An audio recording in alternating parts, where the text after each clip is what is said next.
Greetings, Word Horde. We're here with an exciting option for you, a version of our podcast without any ads. That's right. No advertising interruptions, just the content you love, ready to go in your favorite podcast apps like Spotify and Apple Podcasts. It's another way to support the show, ensuring that we keep bringing you the word stories and language explorations that you love. Try it at waywardradio.org/ad-free. And it's affordable. For just a small subscription fee, you can enjoy Away with Words uninterrupted, except by us. Plus, it makes a great gift. Know somebody who loves language as much as you do? Give them the gift of words. Easy to sign up, easy to enjoy. It's the same Away with Words, just streamlined for your listening pleasure. Go to waywardradio.org/ad-free. Support us, support the show, and enjoy an ad-free listening experience. waywardradio.org/ad-free. Thank you. You're listening to Away with Words, the show about language and how we use it. I'm Grant Barrett. And I'm Martha Barnett.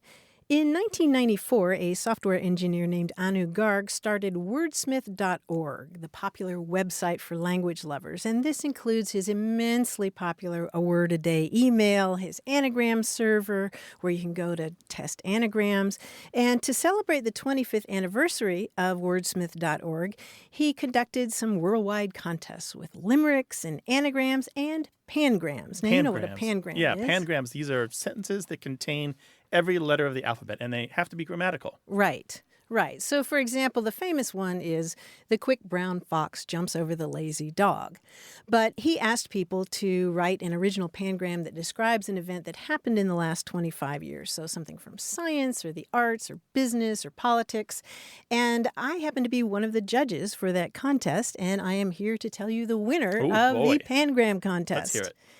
Emoji having been popularized, texts acquire wacky faces. Wow, that's pretty good. And short, too. It's short. It's just 48 letters, and it makes sense, too. Yeah, it does make sense. It's hard to say, though. It's tricky to say. I was lobbying for a different one, which was Watson excels at Jeopardy, quickly outbuzzing human favorites. I like that. Oh, that's really good, too. Yeah, but I'm going to share some more of those later in the show. Outstanding. And, if you're a pangram coiner, if you're the kind of person who loves to mess around with words like this, we want your pangrams. 877-929-9673. Email words@waywardradio.org, or let's start a conversation about pangrams on Twitter @WAYWORD. Hello, welcome to Away with Words. Hi, my name is David Baker. I'm calling from Seeger High School in rural Warren County, Indiana. Well, welcome to the show, David. We are glad to have you. What's up? I was attending a funeral for my grandmother in February, and my family I've known them, I'm almost 50, and I've known them for so long, and they've used a lot of terms, but there was a term they used, and I've never heard it before, and I've never heard it anywhere else, and I'm very curious if you can tell me about it, anything else about it. The story was being told about that we're celebrating my grandmother's life and telling stories, and a gentleman in the story early on had walked into a church service and was being disruptive. The term they used was, he said he was swarping down the aisle. Apparently he had been drinking and was causing a ruckus. And the word swarp, SWORPING, the G is optional, swarping down the aisle. And I just never heard it before and wondered if there was any kind of context you could help me with. Yeah, sure. Was this in Indiana? No, this was in Virginia. Yeah, that makes a lot more sense because swarp, spelled either SWORP or SWARP, is something you usually hear in the Appalachians. So I'm really interested to hear that you heard it in exactly the way that I've read about but never heard in the wild. It comes from an old dialect term that means to strike or hit. And so you might talk about walking through a forest and brush swarping you in the face or something like that. And it can also be used to mean to move something in a sweeping motion, like whisking a biscuit through some honey or something on a plate. Or, somebody's dress was swarping the floor. It also means, besides to move in sort of a wriggling or staggering, weaving kind of way, it's sometimes used specifically to refer to somebody who's under the influence of alcohol. And engaging in noisy behavior where their arms are all flapping around or their legs are, or something like that. So that makes perfect sense that this person was, what was he, swarping down the aisle? Swarping down the aisle, and she also used it. They told a story and specifically quoted my grandmother saying they were driving down a mountain at one point in the winter. It was very icy. She said, we were just a sliding and a swarping all down the mountain. I love it. Love it. Yeah, that fits perfectly with the idea of swarping, meaning to move erratically. Right. Yeah. Oh, that's fantastic. Oh, thank you so much. That's amazing. I appreciate that. All right. Take care, David. Bye. 877-929-9673. Hello, you have a way with words. Hi, this is James Bell. I'm calling from Trabuco Canyon, California. Welcome. What can we do for you, James? I had a question that was, how would you spell a letter, and if it's possible? You mean like the letters of the alphabet? Yeah. How do you spell the letters of the alphabet? Any guesses? My dad told me something about, just the letter by itself. Sometimes, yeah. I was wondering if there was, a proper way to spell, the letter J. Uh-huh. That's a good question, and I think it's something that most people don't think about, but the answer is yes. Yeah, all of our letters, as far as I know, have at least one way to spell them. Some of them have more than one. So J is spelled like the bird, J-A-Y. Words like H are even more interesting to me. Do you know how to spell H? I do not. It's A-I-T-C-H, at least in this country, in the United States, where we don't pronounce it as H. Some parts of the world, they say H, so they spell it H-I-T-C-H. And then, so every letter's got a way to spell it. So your name is James, so James is J-A-Y, and A is usually either just the letter A or A-Y-E, although that's pronounced I. M is E-M, E is E-E, usually, or sometimes just the letter E, and then S is E-S-S, James. Yeah. Do you want to know what the other weird one besides H, at least for me, is Y? The letter Y is spelled W-Y-E, which is really unusual, isn't it? Yeah. James, what got you to wondering about all this? Most people don't think about it.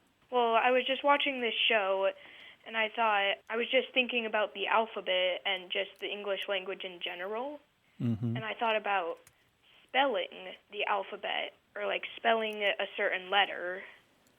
And then that got me wondering. Mm-hmm. That's good. That's great. You sound like one of our listeners. I appreciate you thinking about it, James. Yeah. All right. Well, take care of yourself, and thanks for calling. Call us again sometime, all right? All right. All right. Bye-bye. Bye. One of the reasons that you need to spell letters is particularly for documents where you're repeating something that someone else has said, say a transcription, right? Mm-hmm. So if I said to you J-A-Y and there was a court reporter here, what do they write down? Do they write J-A-Y?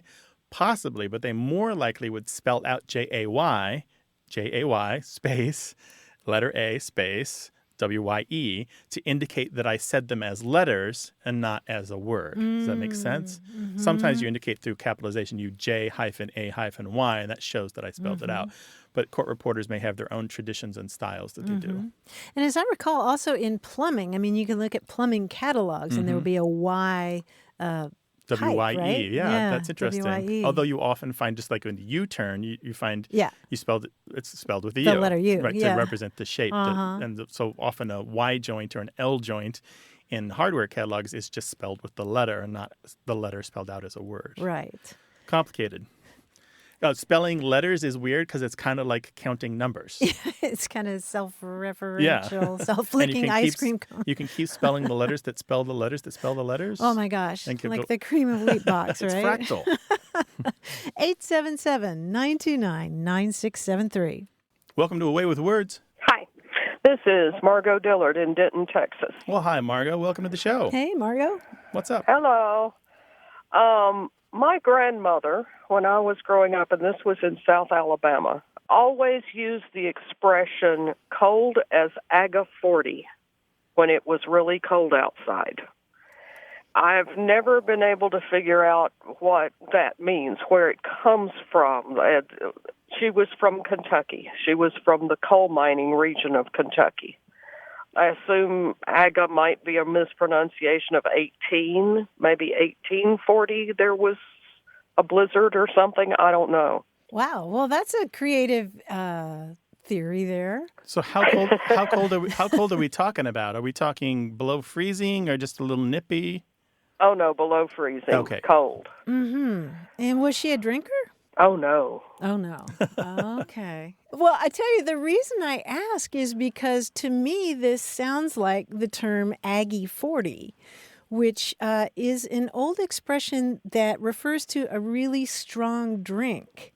It's Aggie 40 or Acker Fortis or Ackie Fortis or Agger 40. And the common thread among all these terms, which are used primarily in the South or have been in the past, is that they come from the Latin aqua fortis, which means strong water. And for that reason, aqua fortis morphed into Aggie 40, meaning a really strong drink. And aqua fortis actually comes from Latin terms that literally means strong water, but the name refers to nitric acid, which is something that's used in explosives and fertilizer and dyes. But since at least the mid-19th century, Aggie 40 has referred to a strong drink. But why would that be cold? That's a good question, unless it has to do with the extreme nature of it, like a really strong drink. Or... Right. It's very bracing when you take a really strong drink, right? It's kind of hard to, it's like inhaling ice cold air. You said it's used in explosives. This stuff that's called aqua fortis originally. Nitric acid is. Yeah. Could it have had anything to do with coal mining? Maybe. Her grandfather owned a coal mine. Maybe. Huh. It was also sometimes used in cosmetics, creams in small doses. And if you put aqua fortis or nitric acid on your skin, it burns a little bit, and maybe that reminded somebody of frostbite or super cold fingers. I don't know. That could be, but my guess is that it has to do with a really strong drink, the idea of a really strong drink. But, something that just kind of knocks you back. You knock it back, and it knocks you back, right? Yeah. Well, and it's probably something she picked up growing up in Kentucky.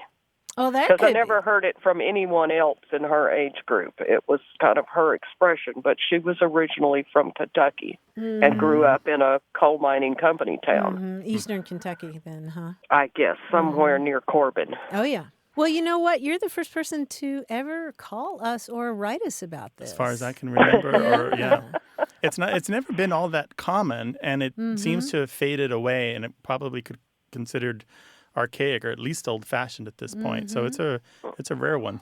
Margot, that's all we know about that, but if we come across more, we'll send it along, all right? Okay. Well, thank you. Thank you. Okay, Take care thanks, now. Margot. Bye-bye. Bye-bye. Bye-bye. So just to recap, Aggie 40 is a corruption of aqua fortis. Aqua fortis is another name for nitric acid, but Aggie 40 referred to strong drinks often in the American South. Right. Okay. Yeah. I could see that being applied to cold. Yeah, because cold as, the number of things that follow as in all these different expressions that we have, it's, thousands of things come after as cold as when you look at American folklore. 877-929-9673.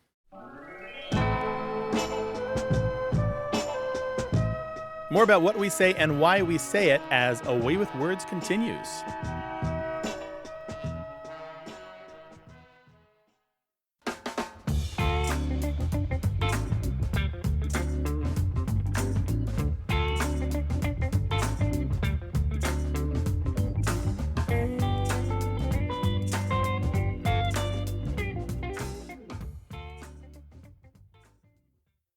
Hey, we've got something special for those of you who love our show but could do without the ads. That's right. Imagine A Way with Words, the same engaging conversations, the same deep dives into language without advertising interruptions. We're talking about our ad-free podcast feed. It's sleek, clean, and it's just for our supporters. It's at waywardradio.org/ad-free. It's inexpensive, easy to sign up for, and works with all major podcast apps like Apple Podcasts and Spotify.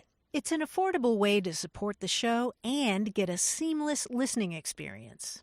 And if you're feeling generous, why not give a subscription to another A Way with Words fan? That's waywardradio.org/ad-free. Sign up today. Your support means the world. waywardradio.org/ad-free. Thank you.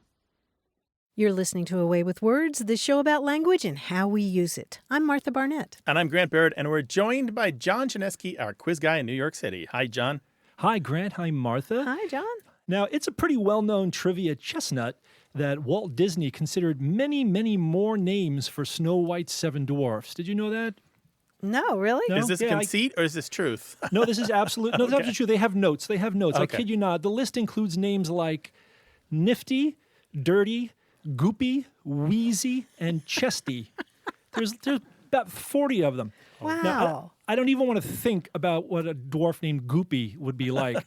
Goopy. Walt wanted the dwarfs' personalities to match their names, like Grumpy and Happy. And looking at the list, I can see why most of these didn't make the cut. But then why stop at 7? I think Disney stopped too soon and neglected to add wordplay into the mix. For example, what about a dwarf who's very pious and contemplative, maybe one that took a vow of poverty and or silence? What would his name be?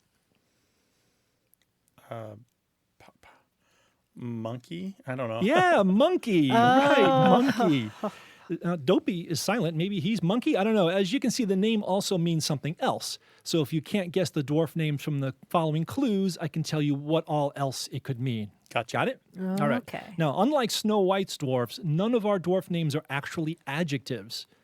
Now, we never found out the dwarf's background, so maybe there could have been one from Southeast Europe, maybe one from around Ankara or Istanbul. Turkey? Turkey, right. Was very likely partial to large birds, or maybe he had a fleshy wattle, perhaps? Yeah. Now, we know the dwarfs were miners, but who's to say they couldn't have other jobs? Maybe one of them was an agent who would post money so that someone in pretrial detention could be released in exchange for a fee. Bailey, right. Yeah, you could probably find him patrolling the outer courtyard of a castle, probably.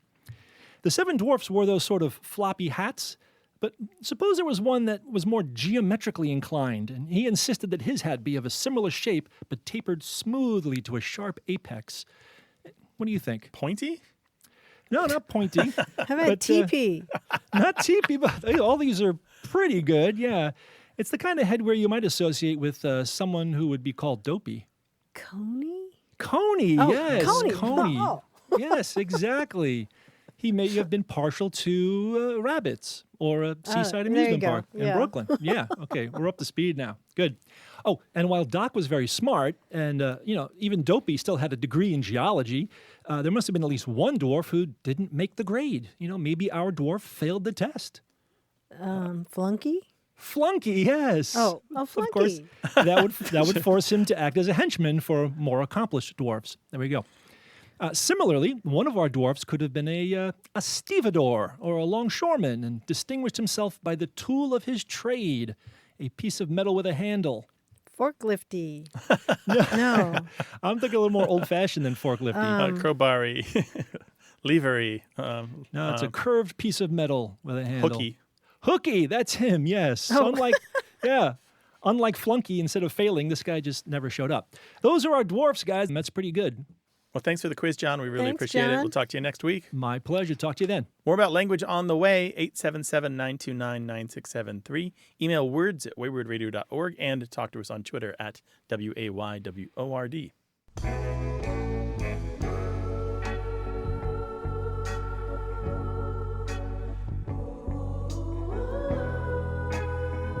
I haven't also ran in the pangram contest where people were trying to use every letter of the alphabet in a sentence. Ariana Grande visited a bakery, licked a glazed donut, and made an unpatriotic jejune exclamation. She was required to apologize thereafter. Wow, that's crazy. She did that. She actually did that, right? I didn't realize that, but apparently so. I just kind of like the poetry of it. Although jejune is kind of out of place there. It doesn't really match the context. Yeah, well, they're all kind What of are tortured. people doing licking donuts? I guess if you can't have sweets because you're on a permanent diet for your career, I guess that's the most you can do, right? I don't know. Send us your pangrams, words@waywardradio.org. Hello, you have a way with words. Hi, this is Alicia. Hey, Alicia, where are you calling us from? I'm calling you from Wilmington, North Carolina. Oh, welcome. What can we do for you? What's going on there on the coast? Thank you. So my father was raised in King, North Carolina, and whenever we would go visit his family in that area, for example, he might walk across the street and visit his cousin. And when he comes back to the house, my mom would say, "Hey, what did Dean have to allow?" And he would tell her what he had to allow. And when I mentioned that one time to my husband, or asked him that maybe when he had gone to talk to somebody or whatever, he's like, what is allow? What do you mean? And I can't find anybody that's ever heard of that phrase before, but I swear I grew up with it. It makes perfect sense to me, and I just wondered, so I called y'all. We believe you, Alicia. Thank you. We do. I would Okay. say that someone who hasn't heard this just hasn't read a lot of American literature, because it's, Okay, good. and that's not necessarily an insult so much as it's a thing that you should improve if you haven't done it, because it is a term that you will find in the writings of Mark Twain and Bret Harte, and I can't even, just hundreds of authors, I'm sure, from the 1700s, 1800s, 1900s have used a form of allow, which basically means something like to say, to declare, to declaim, to claim, to state. Exactly. Yeah, right. Okay. So and sometimes it's given as allow, like I'll allow, L-O-W, but it's just an abbreviated form of allow. Gotcha. Okay. Yeah, so it's All right. this goes back to the 1700s, 300-something years or so of this word. And there's some different uses of it that I won't get into here, some different substances, but generally it's about saying a thing. Sometimes it's saying it with force. Sometimes it's saying it, meaning to admit, like someone says, "Were you on the bank on the evening of the 4th?" And you were like, "Well, I'll allow that I was there, but I was not doing anything harmful," right? You allow, you admit. Gotcha. But in general, it can be used Right. to say. He allowed that the dinner was good and he'd be back next Sunday. And I hear it more as allowed as how. Oh, My nice. Aunt Mazo there in North Carolina would say, "Oh, he allowed as how he was 23 years old," or something like that. Yeah. How is it spelled? Just like the other word, A-L-L-O-W. L-O-W. Okay. And conjugated the All same, right. yeah. I feel so vindicated. Oh, Our absolutely. pleasure. It is primarily Southern at this point. You will sometimes hear it in the what's called the Midlands or Southern Midlands. These are the states or the parts of the country right above the American South. But you will find it here and there in places like the Northeast and Vermont and the rural speech of people in the mountains of Montana. It'll pop up now and again. That's wonderful. Well, good. Well, I'm going to keep using it, and I can't wait for my husband to hear this. And my kids are going to be thrilled because they're avid readers and love some of those authors that you mentioned. So, yeah, this is great. Oh, that's where I first Wonderful. heard it. Nobody in my family used it, even though I had some Southern folks that might. But I learned it from Mark Twain. That's where I first heard it. Well, thank you so much. Our Yeah, pleasure, Lisa. thanks for calling. Take care. All right. You too. Thank you. All right. Bye-bye. 877-929-9673.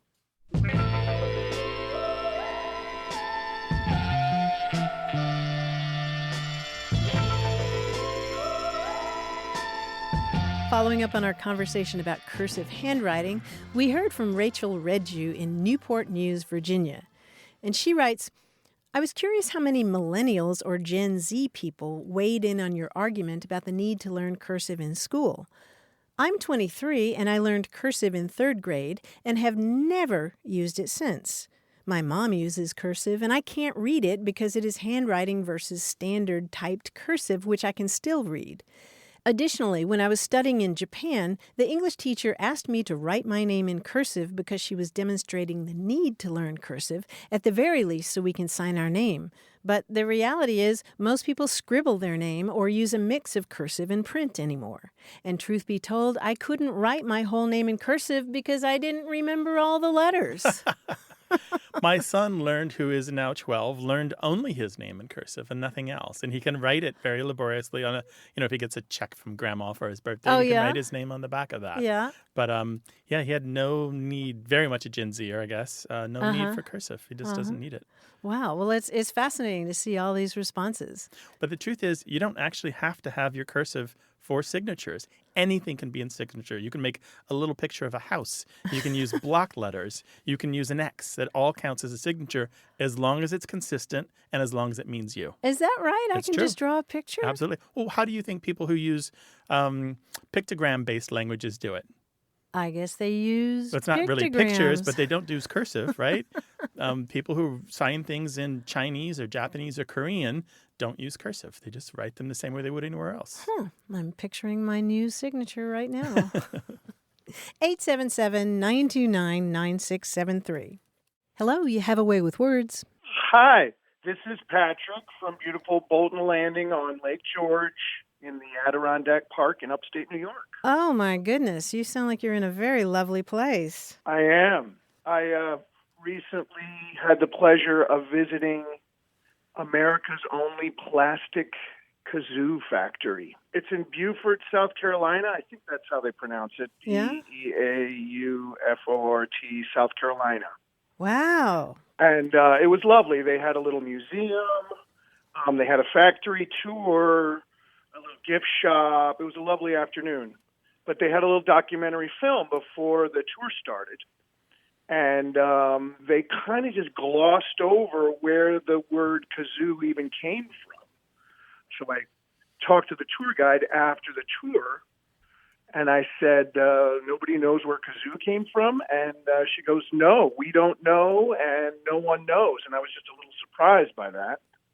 And I was like, you know what? I'm going to find out where kazoo came from, because I have some friends that are going to help me out. No pressure or anything. Sit down, Patrick. I've got some bad news. Nobody knows. Nobody knows? Nobody knows. Really? No, there's guesses, there's theories, there's surmise. It's all rubbish. It should be ignored. Nobody really knows. We know when the kazoo first appeared. We know that sometimes it was called the gazoo with a G instead of a K. We know that there was another instrument that preceded it that was very similar. Instead of played straight out of the mouth like you smoke a cigar, it was played to the side like a flute. This was called a eunuch flute or a merlitone, a very similar instrument. It sounded very much the same, and that's from much older than that. And we also know that there are a bunch of slang words from the 1800s about the time that the kazoo appears that sound a lot like that word, including gazook, gazabo, gazebo, and gazoo. And they all just kind of mean dumb person or stupid person. And it's possible when you blow a kazoo that you sound dumb. Well, it does kind of have a little onomatopoeia going on there, right? I mean, the word sounds like kazoo, you know. Mm-hmm. That's what all the dictionaries that I can find say. They basically suggest. They don't say for sure, but they suggest that it's onomatopoeic. But that's the most that's known about it. I'm sorry to say. Most words have that story. Most words that are not obviously from Latin and Greek have unknown origins. Do we know when it first appeared in print or anything? I mean, how could I kind of run this down on my own? If you only have a minute, check the Oxford English Dictionary, which you can sometimes get free access to through your libraries. If you have a half hour, an hour, go to one of the digital newspaper sites like newspapers.com or newspaperarchive.com and see how far back you can find it. You will probably not be able to find older uses than the Oxford English Dictionary has, but that's the short version. Okay. Well, I certainly appreciate it. It was a pleasure speaking with you. Great talking with you, too, Patrick. I have to ask, did you come away with a collection of kazoos or a special kazoo that... it was love at first sight when I saw the electric kazoo. They had a kazoo with a little pickup attached to it that I can plug into my amp here and go wild with the distortion and everything. Are you serious? Have a ball with that. Yeah. Outstanding. Oh, yes. Oh, I want to hear that. I desperately want to hear that. You have to send me an audio file of that, Patrick. I will. Please do. Yeah, that would be I great. will. Thank you, Patrick. I had no idea. A kazoo with a pickup. Who knew? Who knew, right? As soon as I saw it, it's like, I have to have that. Well, I feel a rap coming on. Don't. No raps, Martha. Patrick, thank you so much for calling. Okay, thank you. Bye. All righty. Take care. Bye-bye. 877-929-9673. Email words@waywardradio.org or talk to us on Twitter @WAYWORD.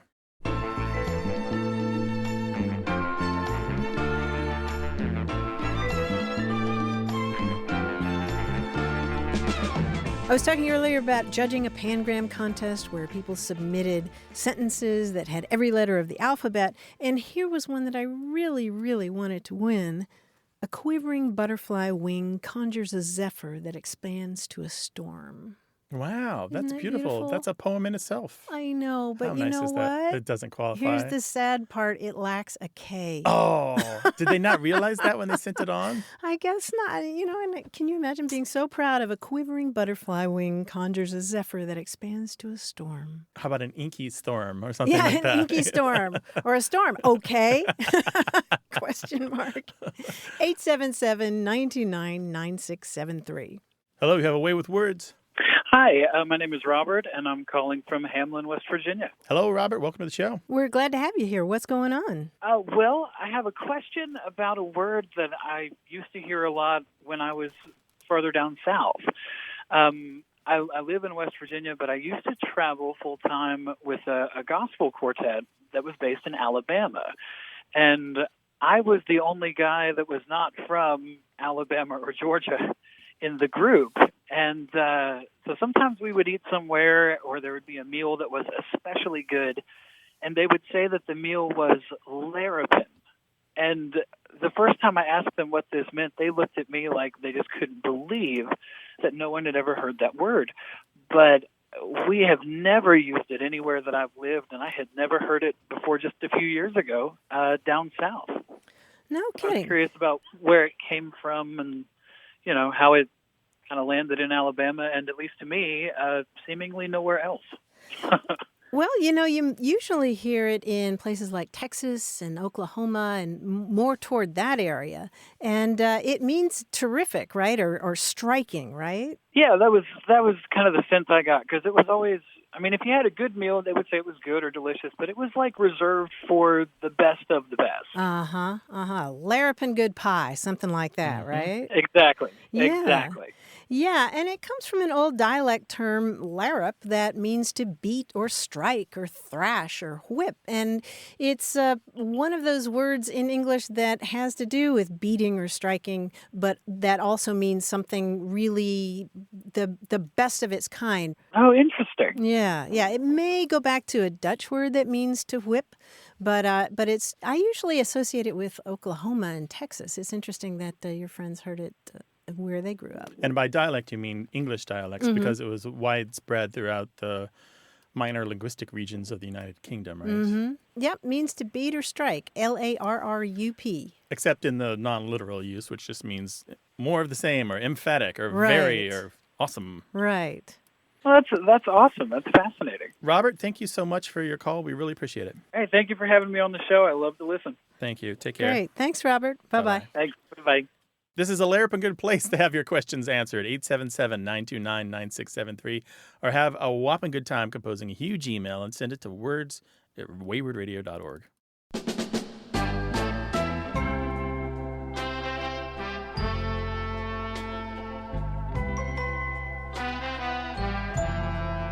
Here is another pangram that I really liked that has a scientific bent. In the Kuiper Belt, Pluto is judged as dwarf planet, vexing the status quo by making size count. Wow, yeah, that's pretty good. Yeah, it makes sense. It's a long one, though. Yeah, That's part of the How problem. many letters is that? 73. 73. You wanted to be brief. Yeah, but I like it. Pangrams are pretty cool. What's the shortest one you know? Do you know? Just the alphabet song? Yeah, 'Cause that's there's just an and- 26, right? Well, there's an and in there at the Oh. end. And Z or NZ. 877-929-9673.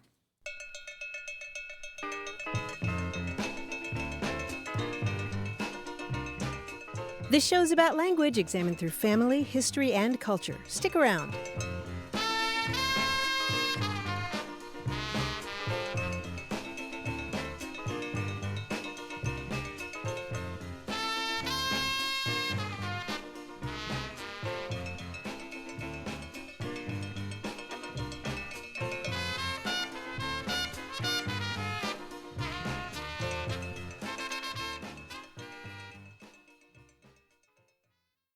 Got a minute?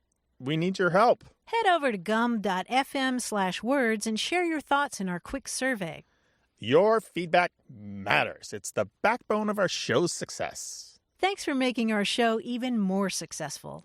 That's gum.fm/WORDS. Thank you. You're listening to Away with Words, the show about language and how we use it. I'm Grant Barrett. And I'm Martha Barnett. I just learned a slang term from the world of theater. It's billboarding. Do you know this term, billboarding? No. When an actor billboards a word, it means he or she gives that word a special prominence. And you'll find that really good Shakespearean actors do just that when they deliver their lines. They billboard the names of people and places, especially if they're the first person in the play to say that name. They're trained to set that word apart, to give it just a little extra. I learned that and many, many, many more things from the new edition of a book called Thinking Shakespeare. It's by Barry Edelstein, and he's the artistic director of the Old Globe Theater here in San Diego. And the book is based on his distinguished 30-year career as a stage director and producer. Thinking Shakespeare is a working guide for actors and directors, but really it's a great book for anybody who wants to have a better appreciation for the work of the bard.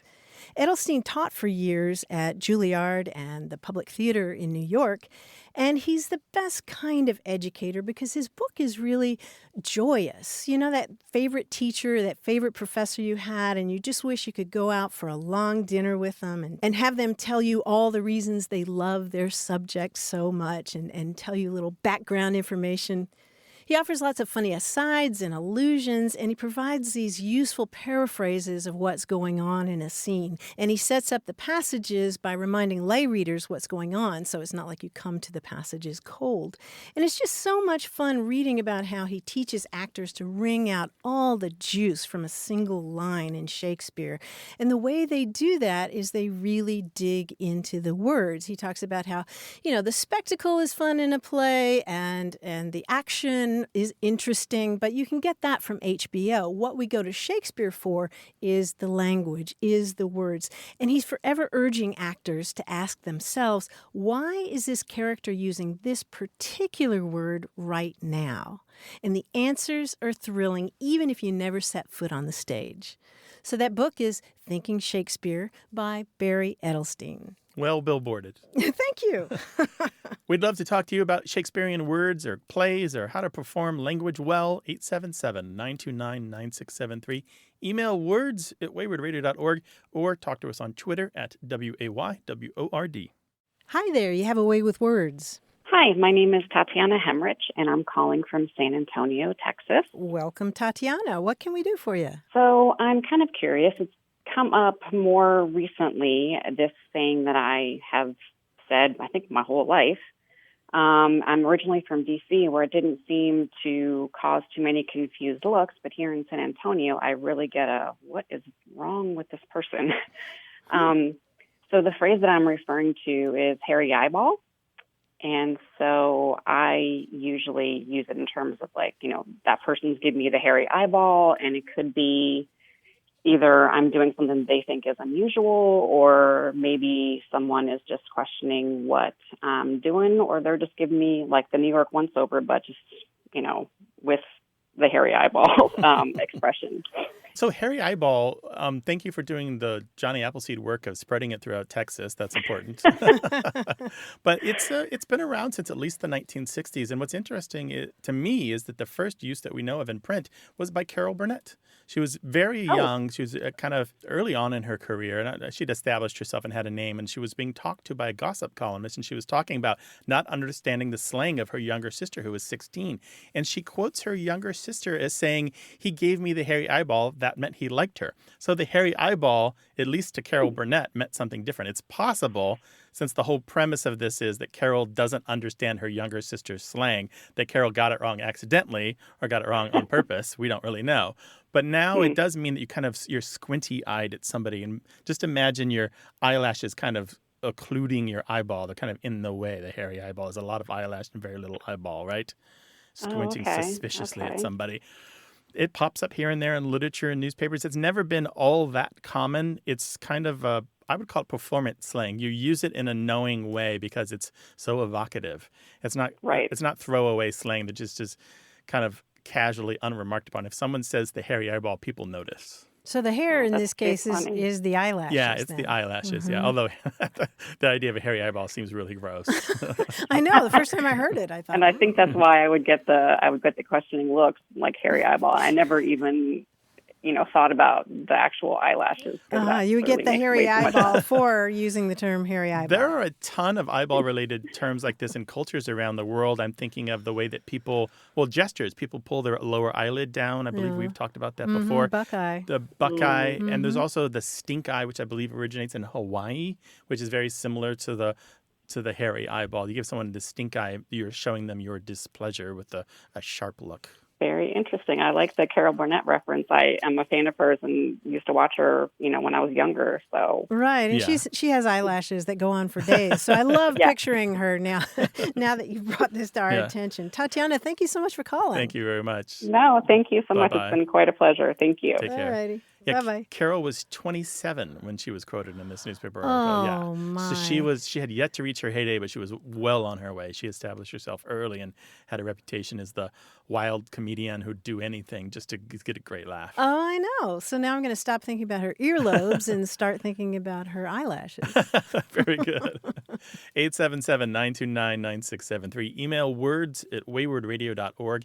And you can talk to us on Twitter at WAYWORD.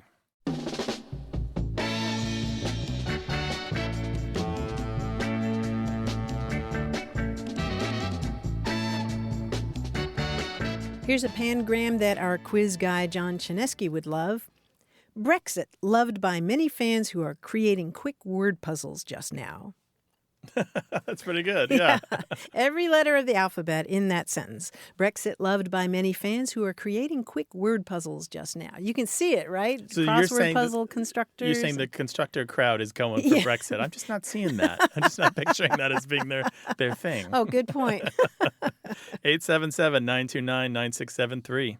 Hello, you have a way with words. Hi, Martha. How are you? Hi, I'm doing well. Who's this and where are you? This is Patricia Keck calling from Fort Worth, Texas. Well, welcome, Patricia. What can we do for you? Well, I had a question about an expression that my husband's grandmother used that sort of mystified me. I grew up in South Texas on the border between Texas and Mexico, and Spanish was my first language. So when I married into his family, I ran across lots of expressions that I had never heard before. And one was from his grandmother, and she often would say when she didn't want to maybe perhaps answer completely or actually didn't know where something was, she would say, "It's gone where the woodbine twineth and the whang doodle mourneth." And I really didn't know what to make of that, and in some ways still don't. Where the woodbine twineth and the whang doodle mourneth? I know. Imagine that one, where the woodbine twineth and the whang doodle mourneth. We're going to have to break this down, but I want to tell you a little story first about a man named James Fisk Jr. In 1870 or so, he and another fellow were accused of trying to embezzle millions of dollars worth of money from the U.S. government. Basically, what they were trying to do was artificially inflate the price of gold. And then they were trying to lure President Grant's administration into the scheme. And as part of that, they gave $25,000 to Mrs. Grant to spend as she wished, basically. Now, it's really complicated, and I'm oversimplifying, but that's the gist of it. And so they were called to testify. And this fellow, James Fisk, apparently was quite a character. He is described in the newspapers as delivering a profane torrent of words, and that when he was testifying, it was a broad farce or roaring comedy from beginning to end. So this guy, he was a real piece of work. And so they asked him point blank, they're like, "Where did the money go? What happened to the money?" And he replied with what you've said, only he said a shorter version of it. He said, "Where the woodbine twineth."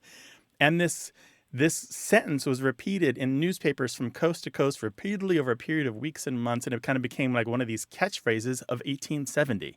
This was just a thing that you would say to mean that something went away and I don't know where it went. And the reason that it means that is even more interesting to me because woodbine is a name that's been used for a couple different kinds of creeping vines. Even Virginia creeper, for example, which is very common in the United States and will wind around a drain spout or a downspout on a house. And so where the woodbine twineth means the place where the vines wrap themselves around, and that is the spout.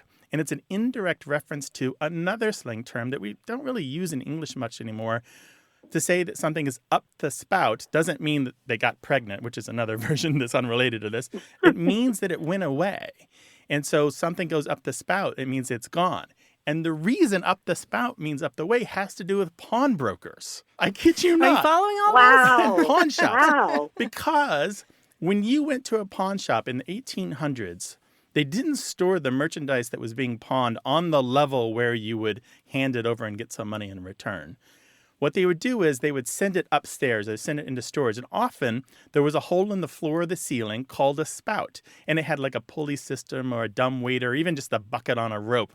But there was this chute or funnel or hole called the spout. And so when you went to the pawnbroker to try to get money for your most valuable possessions, your watch, your fine jacket, your good hat, whatever it was, your belongings are said to have gone up the spout. And you got very little money for them. And they're considered gone forever because if you've ever gone to a pawnbroker, even now, typically, most of the stuff that is given to a pawnbroker for a little bit of money is never redeemed by the original pawner. It's later sold on by the pawn shop to somebody else.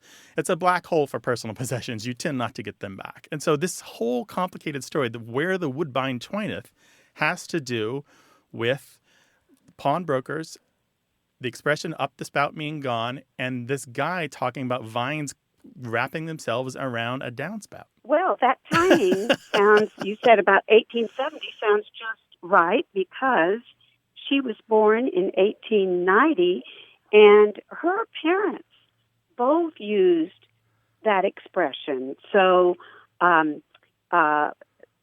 from Ohio and Pleasant Lake, Indiana. So that was a usage that was not uncommon in her family. Absolutely. I totally believe it. Well, but what about the whangdoodle? It's a kind of a catch-all word for an unknown animal, either a mythical animal or one that you can identify. When you hear an animal in the bushes and you can't quite make out the call and you don't really know what it is, that's a whangdoodle. Well, it'll be right there with the jub bird and the exactly and the bandersnatch and the jabberwock. The whangdoodle is in good company. Yeah, what's interesting is where the woodbine twineth and the latter part of what you quoted, where the whangdoodle mourneth for her firstborn is the longer expression. They're two separate catchphrases that later joined up to become one. The where the whangdoodle phrase actually is older by about 20 years. Yeah, it reminds me of those phrases that parents use when kids are being too inquisitive. It's sort of like there's one that goes, I'm making a kid says, what are you doing, Mom? And she says, I'm making a whim-wham for a goose's bridle or a whimmy-diddle or something like that. Sort of like a whangdoodle. Mm-hmm. Patricia, thank you so much for introducing all of our listeners to this expression. It's a fantastic one. Thank you, Grant. Thank you, Martha. All right, take care. Yeah, thanks for sharing these memories. Bye-bye. Bye-bye. Well, is there a word or phrase that's been kicking around your family for a while? Call us about it, 877-929-9673. Hello, you have a way with words. Hi, this is Emily calling from Madison, Wisconsin. Hello, Emily. Welcome to the show. Hi, Emily. Thank you. What can we help with? So I have a question, and my question is whether there's a gender-neutral way to refer to nieces and nephews, similar to what we would have for like the word cousins, that wouldn't necessarily imply gender. A gender-neutral term for nieces and nephews, so kind of all together instead of saying the phrase nieces and nephews. Yeah, that's right. Mm-hmm. And Emily, what got you wondering about this? A couple things. I have 3 nieces and a nephew, and I'd say in conversations, describing visits and time spent together, it just always occurred to me, why there wasn't such a term like cousins that didn't imply male or female. And another thing that I have been thinking about in this context is just the way kind of our society has changed in a way, and whether the English language will adapt to that. So I think it's more commonplace now to hear, even at younger ages, people defining themselves in non-traditional ways, and being more commonplace maybe to define yourself as transgender or gender nonconforming. And if we have just certain definitions in the English language for male and female, is there a way for kind of our language to adapt to what is becoming like a changing societal norm, I guess.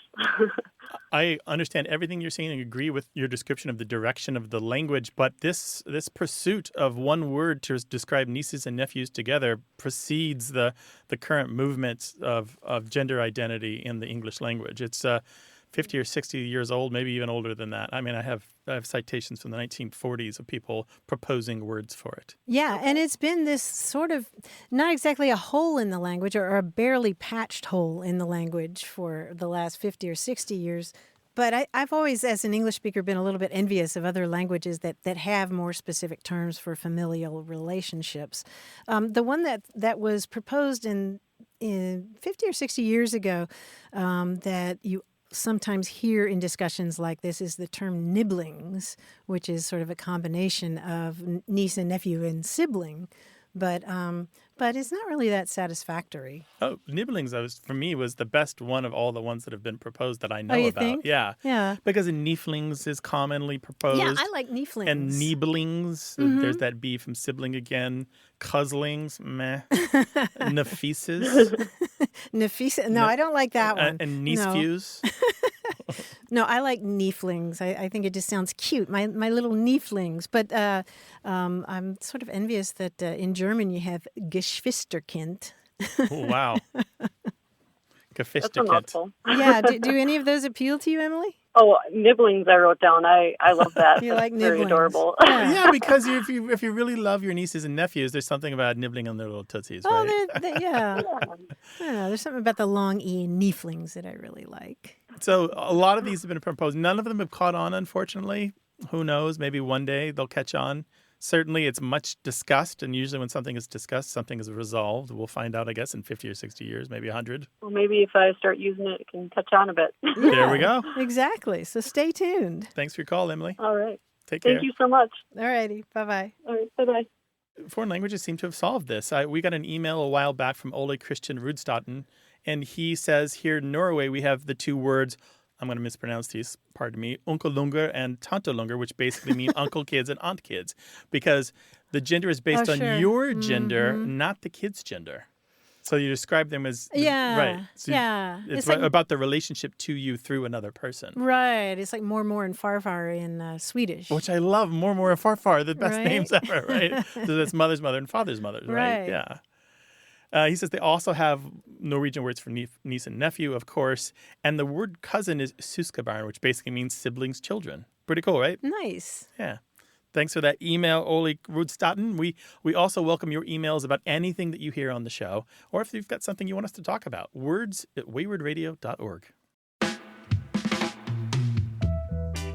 Thanks to senior producer Stephanie Levine, director Colin Tedeschi, editor Tim Felton, and production assistant Tamar Wittenberg. You can send us a message, subscribe to the podcast, get the newsletter, or catch up on hundreds of past episodes at waywardradio.org.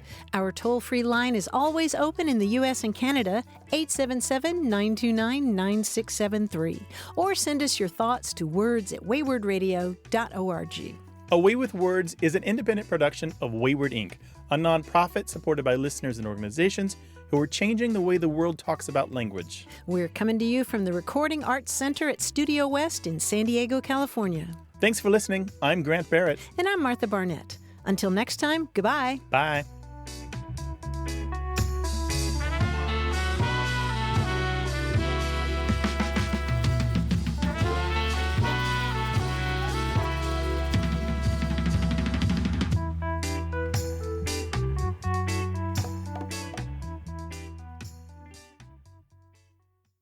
Hey, listeners, we have a favor to ask. We'd love for you to fill out our listener survey at gum.fm/words. Your feedback is crucial. It's quick, and it helps us make our show even better. It shapes our show, helps us plan, and ensures we're bringing you the content you love. That's gum.fm/WORDS. Thanks for being a part of what we do. Thank you.